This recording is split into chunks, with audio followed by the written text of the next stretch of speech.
All right, so we need to fill out our experiment sheet, and this is your plan, of course. Let's start with part one, and I decided I wanted to build a big house with a background, and then part two is drawing it. So this is my little sketch. I tried it the first time. I didn't like this idea. I decided my buildings were too small, but when I'm building it, I might go back to that idea. We'll just have to wait and see. But this is my plan as of now. So I'm starting with several pieces of cardboard. Some of it has printing on it. I don't want that printing to show. So I'm going to use the other side of it. And I want to use the corrugated part of my cardboard here because I really like that texture. So I'm going to take this first piece off the top layer to get more of that corrugated look showing. So I'm going to wet my cardboard a little bit. This makes it softer. And then once I get that wet, look how easy it is to peel that top layer off. And then I can come in and get all of that off of there so I've got this cool texture to show. Again, if it's not coming off very easy, you can always wet it a little more and come and just peel that all off. I didn't peel the bottom, that's why that part's not coming off. If I wanted to add more water, I could get the rest of this off of here. But I kind of like the texture that that's showing. I might use that design in my, I'm going to leave this one and use that design in my landscape here. Okay, so I already have another one peeled and ready to go. When you take that first layer off, it also makes it thinner, so it's easier to cut with scissors. So this is the one I'm going to use to do my mountains with. And I'm going to just go ahead and cut a zigzag line. Now I know mountains aren't exactly uniform, so I'm not cutting them all the same height. I could technically put this one back here and overlap it with this one to get a second layer of space. I think I kind of like that. However, my lines are going the same way, so maybe I want to turn one of these designs and do something like this. Now I'm going to go ahead and make my building, and I have my building in a square shape. So I'm going to just cut my building out here. Place it. It's okay if it overlaps. That's kind of the fun part about this lesson. Maybe I'll do the roof in a texture like you see here. Now I would need to build that roof up higher a little bit, so I would put a spacer, what's called a spacer, behind this to raise it up. And I kind of like that because now it looks like it has a little chimney. I also need to do a ground line here. So I'm gonna go ahead and make my foreground ground line. Have it be kind of a hill. And space that behind here. Now in my picture, I have a bunch of trees.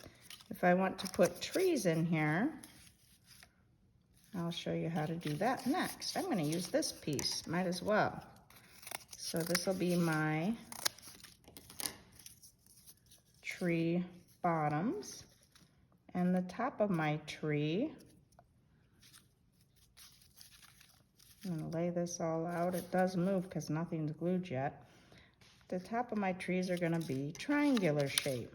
Let's see, I want them more uniform, so I'm going to, instead of more the evergreens like I drew, I think I want them perfect triangles. There's one, I kind of like that. Gives it a whimsical look. And you can change your plan as you go. But now my design is ready. I think I'm gonna add a window, or let me do a door. Nice little door here too. You probably hear my cat squeaking. Okay, so now it's time to go ahead and glue. So I'm going to pick up the top layer here carefully.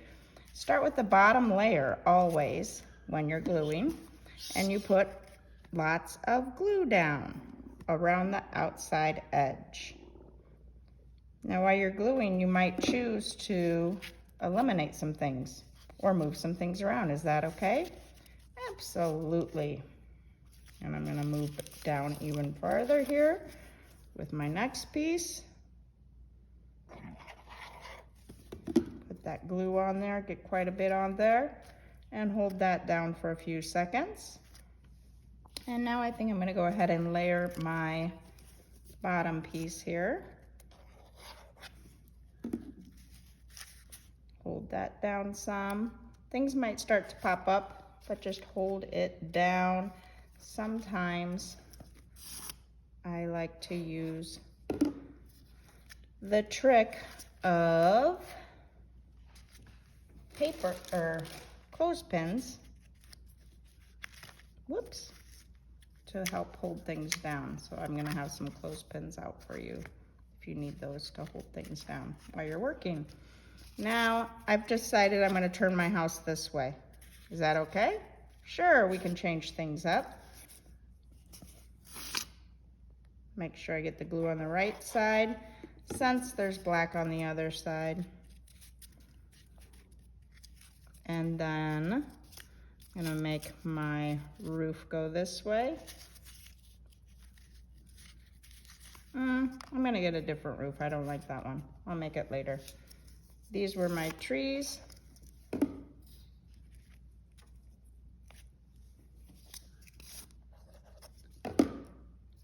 Things are starting to pop up, so we're gonna hold it down a little more. Again, you might need some risers behind your relief to help hold things into place. And I'm gonna put the glue, of course, on this piece, not on that piece. I wanted to show the wrong way. And since it's a relief, we're raising the surface up. So I'm gonna put what is called a spacer behind this tree so that you can see it raising off the surface, and you wanna hide that spacer. I'm gonna do the same over here with this tree. Just a little spacer. I'm putting that glue on there, so I make sure that that spacer sticks. Ta-da.